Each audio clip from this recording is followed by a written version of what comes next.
Olá. Prosseguindo no estudo do Evangelho segundo o Espiritismo, no capítulo 12, Amai os vossos inimigos, nós vamos verificar hoje alguns elementos do tema Os inimigos desencarnados. Allan Kardec inicia essa análise apresentando-nos vários argumentos sob o ponto de vista espírita que nos facilita a ter indulgência para com o inimigo. A indulgência favorece o perdão, não é? E isso nos leva à caridade, naturalmente. Então ele oferece uma série de argumentos que nós vamos apresentar agora, que nos é suficiente para como enfrentar a influência do inimigo, seja encarnado ou seja desencarnado. Ele diz assim: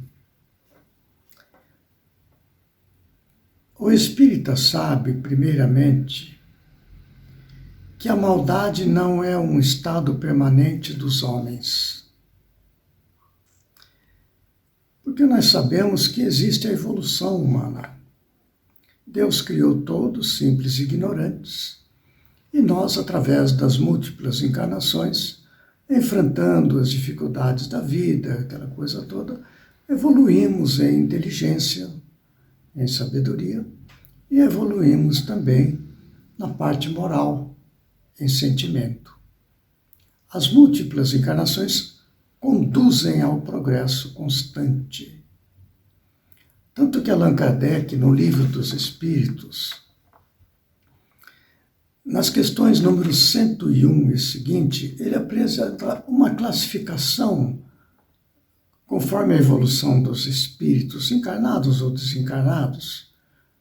Ele separa em 3 ordens de espíritos. Os espíritos imperfeitos, onde a matéria prevalece sobre o espírito.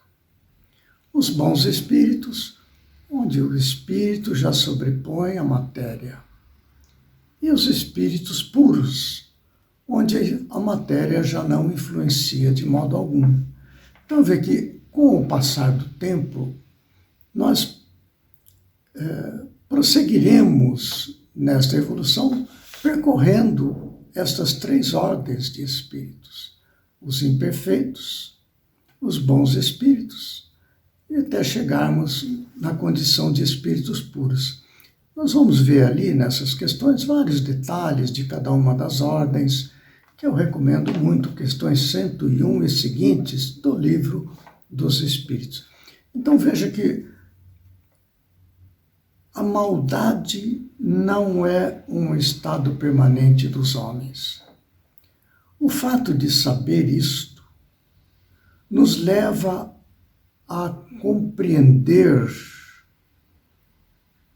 o inimigo como um estado transitório. Isso nos coloca numa posição de maior serenidade, de indulgência, que nos leva ao perdão, né? O espírita sabe também que ela decorre de uma imperfeição temporária. E que, assim como a criança se corrige dos seus defeitos, o homem mau reconhecerá um dia os seus erros e se tornará bom. Então, são elementos que o conhecimento nos traz para o nosso posicionamento emocional, através do raciocínio, através do sentimento, compreendamos o outro e não venhamos a revidar as agressões, o que nos colocaria numa situação de manter a animosidade. E não é esse o caso, nós não queremos ter inimigos. Ele prossegue ainda, agora falando já sobre a questão dos inimigos desencarnados. Porque nós sabemos que os espíritos desencarnados influem em nossa vida. Na questão número 459 do Livro dos Espíritos, há essa pergunta: os espíritos influem em nossa vida? E a espiritualidade responde: mais do que vocês imaginam. Frequentemente são eles que vos dirigem. Então, esta influência da pessoa desencarnada sobre o encarnado é muito grande. Quando é o espírito bom ou quando é o espírito mau. Quando é um inimigo ou quando é um amigo. Esta interação vai depender do estado íntimo nosso de sintonia, da nossa maneira de viver, de pensar, de falar, de fazer as coisas. É que atraímos os semelhantes. E o inimigo, ele é inimigo justamente porque traz no coração um desejo de vingança. É uma imperfeição da alma. E se encontra em nós a disposição íntima que seja afim com aquela natureza de sentimento, haverá naturalmente a ligação. E daí a ocorrência de obsessões e casos mais graves de subjugação, etc., que trazem tanto sofrimento aqui para a humanidade, porque nós estamos naquele estágio de evolução de espíritos imperfeitos, onde a matéria sobrepuja o espírito, o egoísmo, o orgulho, a vaidade, essas coisas que são da natureza material da vida. Então nós estamos muito sujeitos, não é, à influência dos espíritos. Se temos inimigos desencarnados, sofreremos essa influência, a menos que nós venhamos a superar a influência da matéria em nossa maneira de sentir, nossa maneira de pensar. E ele prossegue ainda. Assim, a vingança que tome falha ao seu objetivo. Então, a pessoa que tem um inimigo aqui encarnado, fala: eu quero me livrar dessa pessoa, está me causando muito mal, e providencia. Uma pessoa materialista, né? Acha que a vida termina com a morte, e vai providenciar a morte do seu inimigo, imaginando que agora estou livre do meu inimigo. É um ledo engano isso aí.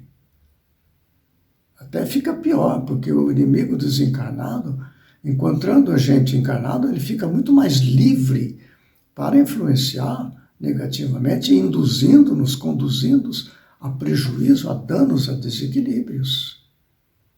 Então veja como o conhecimento dessas coisas nos faz agir adequadamente, para não nos livrar da pessoa do inimigo, mas para nos livrar da inimizade.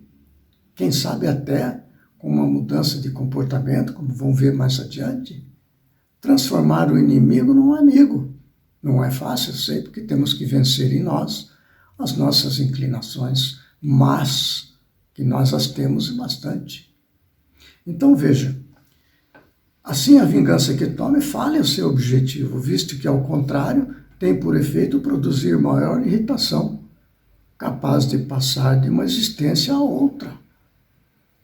Essas inimizades, às vezes, perduram por séculos, não é? Um desencarna, vem para obsidiar aquele que está encarnado, e reencarnam e continuam inimigos, e assim vai. Enquanto não houver a situação de perdão de uma das partes, de indulgência, ou seja, em resumo, de caridade, de benevolência, enquanto isto não acontecer, aquela animosidade permanece. E os sofrimentos permanecem ao longo de séculos, muitas vezes. Como os relatos espíritas nos trazem em abundante publicação na literatura espírita, não é? Então veja, mais adiante o Kardec nos dá a orientação segura, repetindo isso que nós já estamos entendendo. Não há coração tão perverso, digamos no caso do inimigo, né? Não há coração tão perverso que, mesmo a seu malgrado, não se mostre sensível ao bom proceder. Então já nos está dando a diretriz. Como que eu tenho que fazer diante de uma situação de obsessão, de uma situação grave de influência de espírito em nossa vida? Mudança de proceder. É claro que quando há uma situação grave de influência espiritual, uma subjugação e tudo, vamos procurar a casa espírita, através de orações, através de orientação do obsessor. Acaba ocorrendo, em grande parte dos casos, a liberação do processo obsessivo. Mas aí o que acontece? Houve o convencimento do obsessor, através de argumentos na casa espírita, há então aquele alívio da pessoa obsidiada, e claro, do obsessor também, que são dois sofredores, mergulhados no mesmo problema, não é? Então lá a casa espírita, tal, na reunião mediúnica, atende.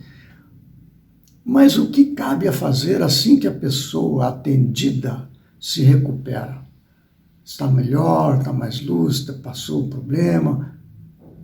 Mudar o seu proceder. Se a pessoa tem um costume de procedimentos de natureza egoísta e orgulhosa, mudar o proceder, fazer o bem, buscar fazer beneficência, atender necessitados. Quer dizer, eu buscar transformar a minha propensão egoísta construindo um íntimo altruísta, benevolente, indulgente, inclinado ao perdão. Milhares de pessoas procuravam o Chico lá em Pedro Leopoldo, mais tarde em Uberaba, por causa desses problemas de obsessão. Muitas vezes era atendido e a orientação era clara, para fazer o bem, voltar lá para a sua cidade. As pessoas vinham do Brasil inteiro e outras partes do planeta, inclusive, visitar o Chico pedindo socorro. Situações dolorosas de obsessão. Atendia, o Chico orientava, você volta para fazer o bem. E as pessoas voltando criavam entidade assistencial. Então, centenas ou milhares de casas assistenciais espíritas no Brasil foram fundadas por pessoas que recorreram ao Chico pedindo ajuda. E então, voltando para a sua cidade, criaram ali uma entidade assistencial ou se juntaram a uma entidade já existente para praticar o bem, transformando-se na sua inclinação egoísta para uma inclinação altruísta, benevolente, fazendo com que assim você se liberte definitivamente das questões de inimizades que percorrem encarnações sem fim, em sofrimentos, não é? Então, ele fala assim, prosseguindo, reforçando esta posição, para nós sabermos o que fazer. Mediante o bom procedimento, tira-se pelo menos todo pretexto às represálias, podendo-se até fazer de um inimigo um amigo, antes e depois da sua morte. Não é? Com um mau procedimento, o homem irrita o seu inimigo, que então se constitui instrumento de que a justiça de Deus se serve para punir aquele que não perdoou.